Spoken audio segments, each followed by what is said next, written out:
दिव्य ऋषि pharmacy आपके लिए लेकर के आए हैं ज्वाइंट केयर टैबलेट और ऑयल, जोड़ों के दर्द से राहत पाने के लिए और मजबूत हड्डियों के लिए। इसमें मौजूद प्रोटीन्स तथा विटामिन हड्डियों को मजबूती प्रदान करते हैं। यह जोड़ों के आसानी दर्द को समाप्त करता है, जैसे घुटनों के दर्द व कलाई के दर्द, रीढ़ की हड्डी में दर्द, कंधों में दर्द। यदि आपको स्लिप डिस्क या सर्वाइकल है तो इन सभी परेशानियों से छुटकारा पाने के लिए आज ही मंगाएं ज्वाइंट केयर टैबलेट और ऑयल। मंगाने के लिए आप हमारे इन नंबरों पे संपर्क करें। हमारा नंबर है 8108666991, 8108666992, 8108666993, 8108666994। दिव्य ऋषि फार्मेसी आपके लिए लेकर के आए हैं रत्नम ज्योति, आंखों की संपूर्ण देखभाल के लिए। शहद के साथ नित्य लेने से नेत्र ज्योति बढ़ जाती है, आंखों का चश्मा उतर जाता है। यह आयुर्वेदिक औषधि है, इसका कोई साइड इफेक्ट नहीं। इस औषधि को मंगाने के लिए आप हमारे इन नंबरों पर संपर्क कर सकते हैं। हमारा नंबर है 8108666991, 8108666992, 8108666993, 8108666994। धार्मिक एवं आध्यात्मिक शिव की नगरी वाराणसी में वैदिक सनातन धर्म व संस्कृति को अभिसंचित करने के पावन उद्देश्य हेतु ध्यान योग सिद्धाश्रम की स्थापना पूज्य गुरुदेव श्री स्वामी कमलेश्वरानंद जी के पावन सानिध्य में किया गया है। ऋषि मुनियों, साधु महात्माओं, संत मनीषियों की इस पवित्र धरती पर धर्म की स्थापना और लोक कल्याण के लिए हर युग में किसी न किसी रूप में ईश्वर का प्राकट्य होता आया है और पवित्र आत्माओं में ईश्वर का अंश उतरता आया है। आज के युग में भी पूज्य गुरुदेव श्री स्वामी कमलेश्वरानंद जी अपनी चैतन्य ऊर्जा से संपूर्ण जगत में सत्प्रेम की धारा प्रवाहित कर रहे हैं। पूज्य श्री की चैतन्य चेतना से साक्षात दिव्य सदग्रंथ ब्रह्मवाणी का अवतरण हुआ है, जिससे मानव का कल्याण हो सके।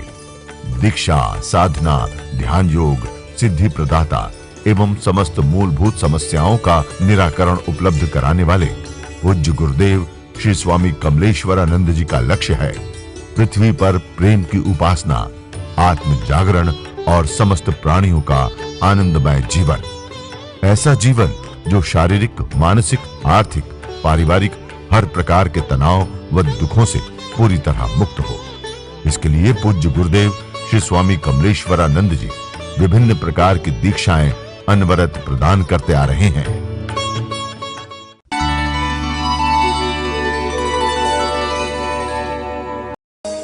बहुत प्यार करते हैं। भाव का बड़ा महत्व है।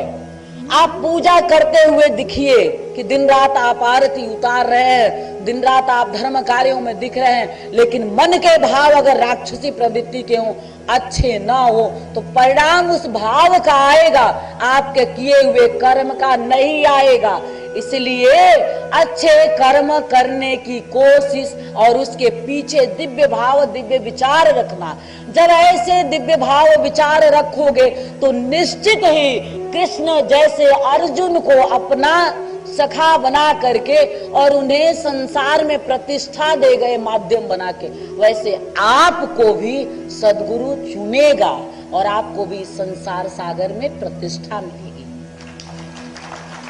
तो भाव दिव्य हो, विचार पवित्र हो, अच्छे कर्म करने की एक कोशिश हो। और भाव कैसा हो? अर्जुन की, दुर्योधन की बात नहीं। अर्जुन धर्म के स्थापना करना चाहता है और इसलिए धर्म भी क्या है? दया धर्म है, करुणा धर्म है। जीवों पे करुणा करो, जीवों पे दया करो, जीवों पे आपकी ममता हो, जीवों पे आपका प्रेम हो। दुर्योधन की भांति दिन रात लड़ने की न सोचो। वैसे तो आज के समय की बात, क्यों लड़ाइयां बड़ी संबंधों में, क्या मूल है? सब हर व्यक्ति को कहते हुए सुनोगे, अब पहले जैसे लोग ना रहे। हंसने के लिए लोग नहीं है। सुख अगर आए तो हंसने के लिए आपके पास लोग नहीं है। दुख आए तो किसी के कंधे पे सर रख को रो लो, इसके लिए दुख बांटने के लिए भी आज लोग नहीं है। कारण क्या है? मन की विकृति। मन का जो आपकी गंदगी है, मन का जो मल है, वो आपकी आंखों से, आपके चेहरे से सामने वाले को दिख जाता है। ये मन का जो दूषित आपका जो मन, उसका परिणाम है संबंधों में संधि विच्छेद। आप धोखा किसको देते हो? संसार को या अपने आप को? दुर्योधन ने किसको धोखा दिया? किसके साथ छल किया? किसके साथ बुरा किया? सिर्फ स्वयं के साथ। परिणाम भी स्वयं के जीवन में आया। धृतराष्ट्र ने भी यही किया। अरे पट्टी क्यों बांध ले? पुत्र मोह इतना नहीं, कभी अपना बेटा हो या अपनी बेटी हो, गलत रास्ते पे अगर जाए तो उसे वहीं पे रोकना, उसे समुचित सही सलाह देना। धृतराष्ट्र की तरह पट्टी बांध करके मत रहना। और धृतराष्ट्र तो था ही अंधा। गांधारी ने भी बहुत बड़ी गलती की, उसने भी पट्टी बांध ली। अक्सर माता पिता आज के समय काल में यही गलती करते हैं। बेटे बेटियों को प्रेम देने का कभी अर्थ ये नहीं होता है कि आप अपने बच्चों में अच्छे संस्कार न डालो। अगर बुरे संस्कार कहते हैं, पिता अगर संस्कार देगा तो समाज में बच्चे उनके प्रतिष्ठित होंगे, और अगर माता पिता संस्कार देना भूल जाएंगे तो फिर संसार में उनकी हालत दुर्योधन की भांति होगी। क्या चाहते हो अपने बच्चों के जीवन के लिए? क्या चाहते हो? कैसी प्रतिष्ठा चाहते हो इस संसार सागर में? धर्म के रूप में कि अधर्म के रूप में? धर्म ही चाहिए। हर व्यक्ति को धर्म के बारे में ही सोचना चाहिए। और धर्म की परिभाषा हिंदू नहीं, धर्म की परिभाषा मुसलमान के सदगुरु सदवेत्ता बांटने में लग गए। जो सदगुरु सदवेत्ता समाज को जोड़, अच्छा आप खुद बताइए, सनातन की अगर बात करें तो सनातन जोड़ने की बात करता है, सनातन कभी तोड़ने की बात नहीं करता। सनातन अपने आप को पूरे विश्वनाथ कहे गए। पूरे विश्व के नाथ क्यों कहे जाते हैं शिव? भगवान सदाशिव के बारे में सोचिए। पूरे विश्व के नाथ क्यों? वो हिंदू के नाथ नहीं कहे गए, मुसलमान के नाथ नहीं कहे गए। मुसलमान भी तो कहते हैं कि काबा में बैठ करके वो भी शिव की ही पूजा करते हैं, और काशी में बैठ कर आप भी शिव की ही पूजा करते हैं। तो विश्वनाथ क्यों हुआ? क्योंकि एक ही नाथ है। चाहे अनेकों नाम से पुकार लो उसको, पर नाथ तो एक ही है। और सद्गुरुओं से निवेदन कि हमेशा समाज को सही शिक्षा देनी चाहिए। चाहे राजनीति के लोग हों, चाहे अध्यात्म के लोग हों, हमेशा सही शिक्षा दीजिए समाज को, तब सच्चे अच्छे समाज का हम निर्माण कर सकेंगे।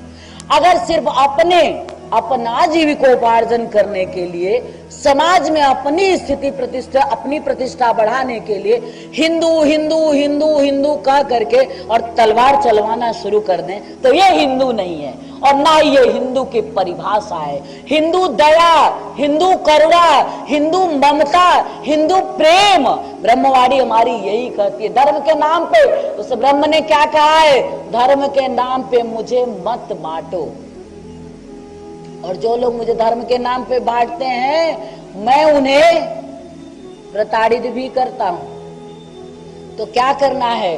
धर्म के नाम पे लोगों को जोड़ना है। धर्म, हमारे निषाद जी को देखिए, निषाद जी मुसलमान हैं पर कितने सुंदर सुंदर भजन गाते हैं भगवान सदाशिव के, गणपति के, देवी दुर्गा के। और हमारे लालू भैया निषाद जी को सुन के बड़ा खुश होते हैं। क्या अंतर है? अरे मनुष्यता को जन्म दो। हम मानव हैं, हम इंसान हैं, हमारे रग में एक ही खून बहता है। ये कहाँ ये सब बातें भूल गए क्या? हिंदू के नाम पे बंटवारा करने बैठ गए लोग। ये कुछ समय की बात है, फिर दौर बदलेगा और फिर सब शांत होकर चूहे की तरह बिल में घुस जाएंगे।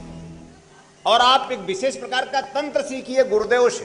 तंत्र मतलब तत्व, तत्व मतलब प्राण, प्राण मतलब आत्मा। अपने प्राण को जागृत कर लीजिए, वो प्राणेश्वरी है। और उस प्राण को जागृत करके आप चिंतन कीजिए तो लक्ष्मी आती है, लक्ष्मी रुकती है। और लक्ष्मी जो चलायमान है पूरे विश्व में, और विश्वामित्र ने उन लक्ष्मी को आबद्ध कर दिया। ब्रह्मा विष्णु महेश उतर आए, उन्होंने कहा कि ऋषिवर पूरे संसार की व्यवस्था चलानी है, आप लक्ष्मी को छोड़ दीजिए। लक्ष्मी को इस तरह से आप बाध के मत सिर्फ अपने लिए उपयोग में ना लाइए। ये बात ब्रह्मा विष्णु महेश ने स्वतः त्रिदेवों ने विश्वामित्र ऋषि के सामने आग्रह किया है। वो एक ऐसा ऋषि जिसने दरिद्रता देखी थी, और एक ऐसा ऋषि जो ब्रह्मा विष्णु महेश को भी मजबूर कर देता है और आग्रह करने के लिए मजबूर कर देता है कि आप प्राणवान है, आप आत्मवान है ऋषिवर। आप सोचिए लक्ष्मी सिर्फ आपके लिए उपयोगी कैसे हो सकती है। इसका संदेश जाता है कि आप लक्ष्मीवान बने जरूर, पर लक्ष्मी को आप बात करके सिर्फ जो भी आप कमाएं, जो भी आप अर्थ सिद्धि करें, केवल लक्ष्मी को सिर्फ अपने लिए उपयोग न करें, उसका दान भी करें, जगत की व्यवस्था भी संचालित करें, और आपके पास पड़ोस में भी अगर कोई दीनहीन है तो उसकी भी व्यवस्था आप सुनियोजित करें। आपके मन में ऐसे चिंतन हो, दान करने की प्रवृत्ति हो, आप दान करने की भावना रखें। दान करेंगे धर्म होगा, दान करेंगे तो अर्थ होगा, जीवन का अर्थ। दान करेंगे तो अर्थ सिद्ध होगा, प्राणात्मा। दान करेंगे तो सिद्ध होगा परमात्मा, जीवन का परम आनंद। आप सब जीवन के इस परम आनंद को प्राप्त करें, ऐसा एक लक्ष्मी तंत्र आज मैं आपको देने वाला हूं कि ये समस्या ही आपके जीवन से मिट जाए। आप लक्ष्मीवान ही न बने, लक्ष्मी को जन्म जन्म के लिए जब तक रहें, आपकी पीढ़ी में लक्ष्मी को आबद्ध करने की प्रक्रिया और मुक्त करने की प्रक्रिया है दान करने की प्रक्रिया। तो एक तो मैं आपको ऐसी उच्च कोटि की दीक्षा आज शक्तिपात करूंगा। आपको कोई मंत्र भी नहीं करना है, कोई माला भी नहीं करना है, ये सब काम आपके गुरु का है, गुरु पूर्णिमा पे उपहार है। मैं आपको वही ज्ञान, वही सज्ञान, वही शक्तिपात, वही साधना जो ऋषि विश्वामित्र ने की थी, आज मैं शक्तिपात के माध्यम से आप सबको प्रदान करूंगा।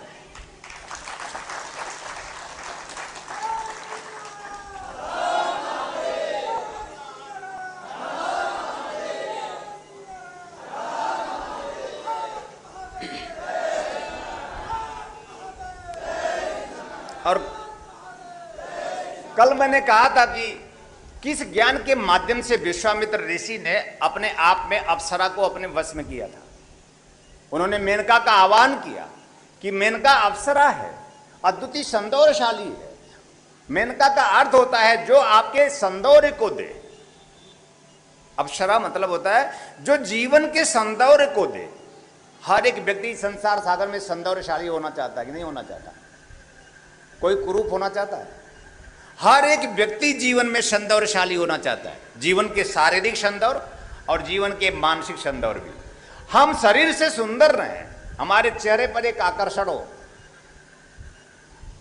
हमारे मन में एक प्रसन्नता हो, हमारे मन में एक पवित्रता हो, हमारे मन में एक पावनता हो, हमारे मन में अपने आप में दिव्यता हो। जहां शरीर का सौंदर्य है, सौंदर्य अपने आप में एक प्रसन्नता से युक्त मुस्कुराता हुआ चेहरा। कल मैंने कहा था कि हमारे शिष्यों को मैं मुस्कान देना चाहता हूं, मैं प्रत्येक शिष्यों को वह मुस्कान देना चाहता हूं। गुरुदेव, गुरुवर आपका मुस्कुराना आपने गाया, वो मुस्कान जो हमारे सदगुरु की मुस्कान है, जो किसी भी स्थिति में, परिस्थिति में कभी वो दुखी होता ही नहीं है। क्या आप नहीं चाहते कि आप अपने पूरे जीवन काल में आप कभी दुखी ना हो? और अगर आप ये सोच सकते हैं कि जीवन में दुख है ही नहीं, तो यह भी संभव है। आपने कभी सोचा ही नहीं और आपने ये कल्पना ही नहीं की, आपने स्वीकार कर लिया कि जीवन में दुख है तो भोगना पड़ेगा। कायर, बुजदिल, डरपोक, अपने आप में भीरू, अपने आप में सब स्वीकार कर लेता है।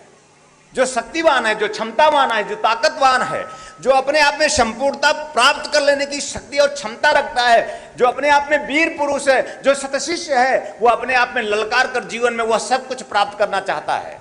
अपने जीवन से दुख को मिटा देना चाहता है, अपने जीवन से दरिद्रता को मिटा देना चाहता है। और आप अपने जीवन के दुखों को तिरोहित कर दीजिए। आप दुखी किसी भी हाल में हो ही नहीं, एक ऐसा मन देना चाहता हूं।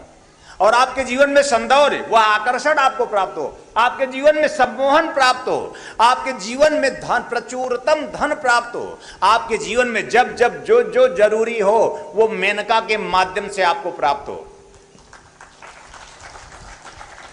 कैसे मेनका आएगी? कैसे गुरुदेव? अपनी पत्नी तो सुनती नहीं, मेनका कैसे सुनेगी? गुरुदेव अपनी पत्नी तो मुंह ठीक से तो, गुरुदेव ये पति आता है मुंह बना के घर में चला आता है, बाहर हंसते हुए देखा है और घर में एकदम मुंह बना के आता है जैसे बहुत पूरी दुनिया का भार इसी पति के ऊपर है। ऐसा ही पति और पत्नी का जीवन हो गया है। मैं इन जीवन से मुक्त करना चाहता हूं। मैं एक स्व का जीवन देना चाहता हूं, एक आनंद का जीवन देना चाहता हूं, एक मुस्कुराहट देना चाहता हूं। पति पत्नी के धर्म को दोनों एक दूसरे के साथ निभा पाए, एक ऐसा जीवन, आनंद युक्त जीवन देना चाहता हूं। आप क्या चाहते हैं? तो तालियां।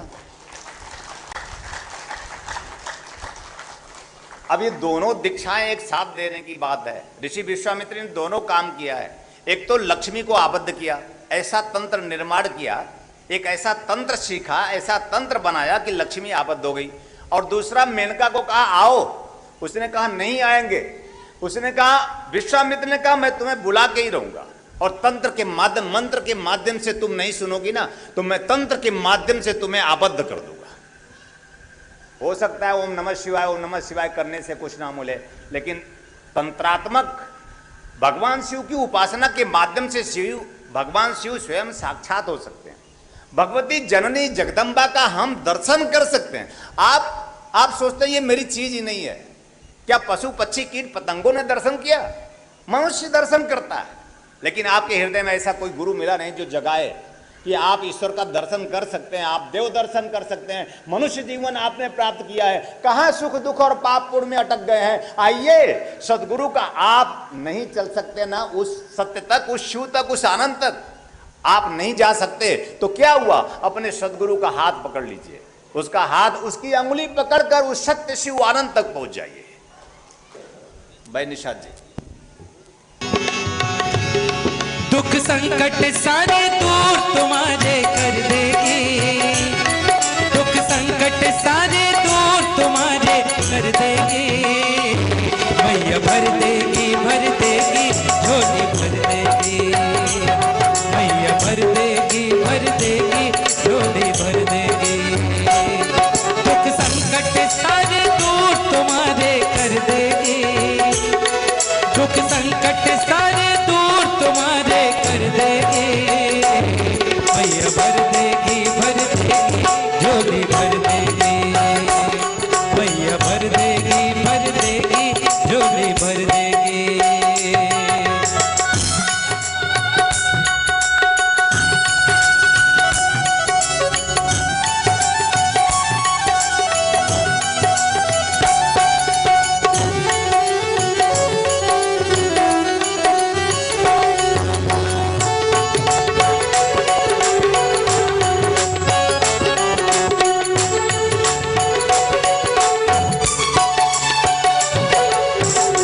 वो दुख हर लेती है, सुख भर देती है।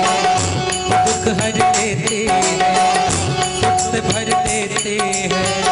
तो सबके बिगड़ी बनाए कृपा कर देती है, तो सबके बिगड़ी बनाए कृपा कर देती है।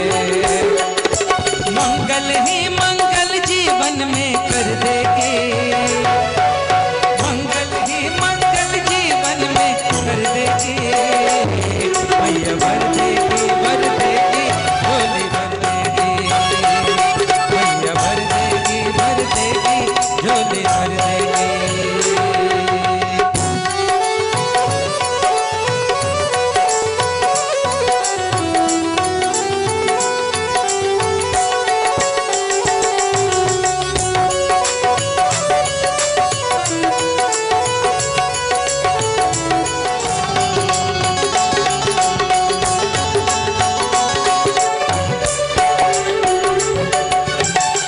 हमें अपनाएगी, चरण में बिठाएगी।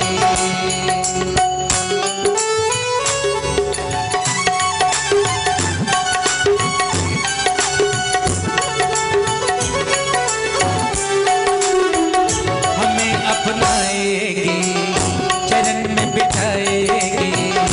हमें अपनाएगी, चरण में बिठाएगी। मैया है बड़ी दयालु, कृपा बरसाएगी। मैया है बड़ी दयालु, कृपा बरसाएगी। खुशियों से रोशन संसार को कर देगी, खुशियों से रोशन संसार को भर देगी। मैया भर देगी झोली भर देगी। झोली भर देगी।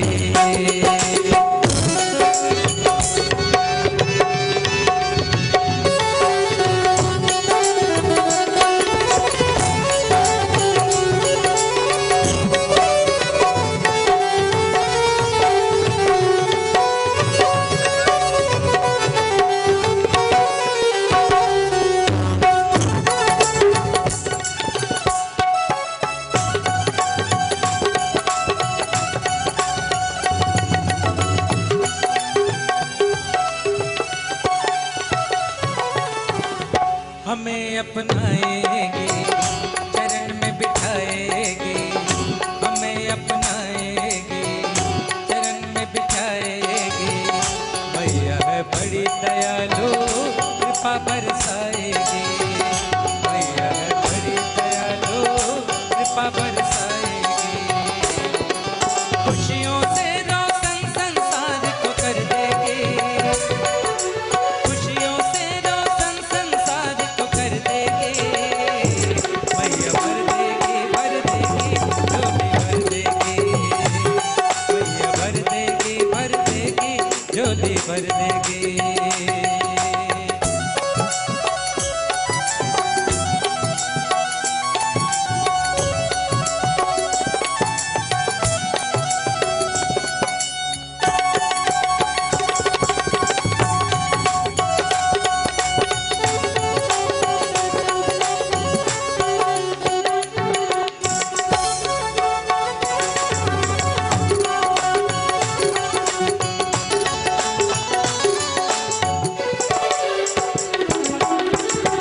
मधु कैटभ को तारे, भस्म को तो संहारे। मधु कैटभ को तारे, भस्म को तो संहारे। जगत कल्याणी है माँ, तू सारे कष्ट निवारे। जगत कल्याणी है माँ, तू सारे कष्ट निवारे। पाप जला के भस्म तू सारे कर देगी। पाप जला के भस्म तू सारे कर देगी। मैया भर देगी, भर देगी, झोली भर देगी। मैया भर देगी, भर देगी, झोली भर देगी। दुख संकट सारे दूर तुम्हारे कर देगी। दुख संकट सारे दूर तुम्हारे कर देगी। मैया भर देगी, भर देगी, झोली भर देगी। मैया भर देगी, भर देगी, झोली भर देगी।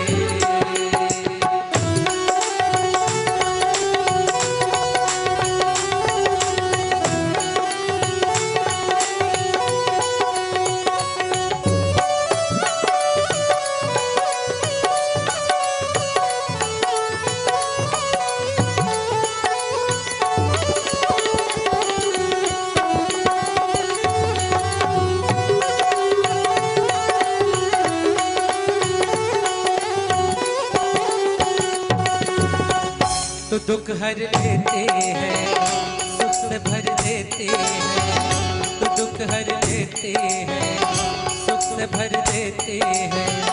मैया है बड़ी दयालु, कृपा कर देते हैं।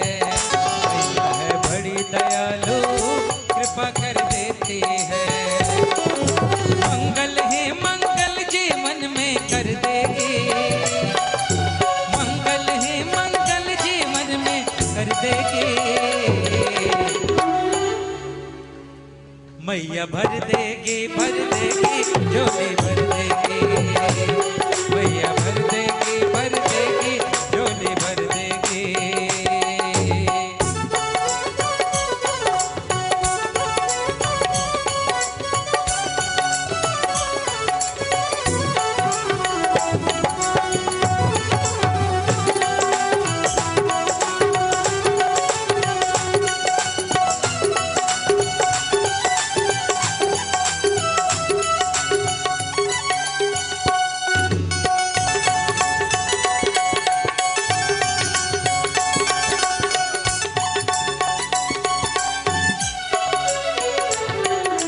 के सहयोग से संस्थान द्वारा विभिन्न पुण्यदायी प्रकल्प संचालित हो रहा है। वहीं समाज को सृजन हेतु पूज्य श्री की चैतन्य चेतना से दिव्य सदग्रंथों का प्रकाशन भी किया जा रहा है। ध्यान योग की निर्मल धारा जन जन में प्रवाहित करने वाले पूज्य गुरुदेव श्री स्वामी कमलेश्वरानंद जी की चेतना का साक्षात्कार दिव्य सदग्रंथ ब्रह्मवाणी एक ऐसी रचना जिसका अवतरण स्वयं हुआ है और जिसकी साक्षी बनने का सौभाग्य मिला सुश्री नम्रता कमलिनी जी को। भावना और भक्ति का अनंत प्रवाह है ब्रह्मवाणी, तप और ज्ञान का अमृत कोश है ब्रह्मवाणी, प्रेम और समर्पण का साकार स्वरूप है ब्रह्मवाणी, आस्था और विश्वास का अनन्य मार्ग है ब्रह्मवाणी। आइए हम सभी ब्रह्मवाणी को जीवन में उतारकर अपनी आत्मा को परमात्मा से एकाकार करें। गुरुदेव एवं सुश्री नम्रता कमलिनी जी द्वारा रचित मानव उपयोगी विभिन्न विषयों पर साधनात्मक रहस्यों से परिपूर्ण और भी पुस्तकें हैं, जैसे श्री गुरु रहस्यम, साधना विधान रहस्यम, गुरु पादुका विधान रहस्यम, यज्ञ विधान रहस्यम, षोडश संस्कार दीक्षा रहस्यम, साधना सामग्री रहस्यम, भीगी पलके, कर लो आसमां मुट्ठी में तथा पूज्य गुरुदेव के दिव्य प्रवचनों भजनों का संग्रह प्राप्त करने और भारतीय संस्कृति की धरोहर गोपनीय रहस्यों से भरपूर जीवन की समस्त समस्याओं का समाधान कराने वाली मासिक पत्रिका निखिल सत्य दर्शन की सदस्यता एवं ध्यान योग जन जागृति सेवा संस्थान के दैविक कार्यों व सेवा प्रकल्पों में सहयोग करने तथा अपने गांव शहर में सत्संग साधना शिविरों एवं कथा आयोजन हेतु संपर्क करें 8108 666 991, 8108 666 992, 8108 666 993, 8108 666 994। Facebook www.facebook.com/kamleshwaranand/, Twitter twitter.com/kamleshwaranand, Instagram.com/Swami Kamleshwaranand ji, YouTube www.youtube.com/Swami Kamleshwaranand ji।